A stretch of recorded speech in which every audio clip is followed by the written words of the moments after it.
দেব না ভুলিতে,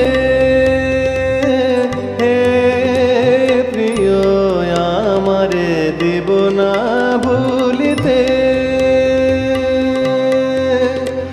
কে নিবি ফুল, কে নিবি ফুল, কাজী নজরুল ইসলাম সুরারোপিত কাহার বাতালে নৃত্য সম্বলিত এই গানটি টুইন কোম্পানি থেকে শিল্পী হরিমতি দেবীর কণ্ঠে রেকর্ড হয়ে 1932 সালের জুন মাসে প্রকাশিত হয়। Record number FT 2026। এই গানটি এখন পরিবেশন করবেন শিল্পী আসমা আজমেরি।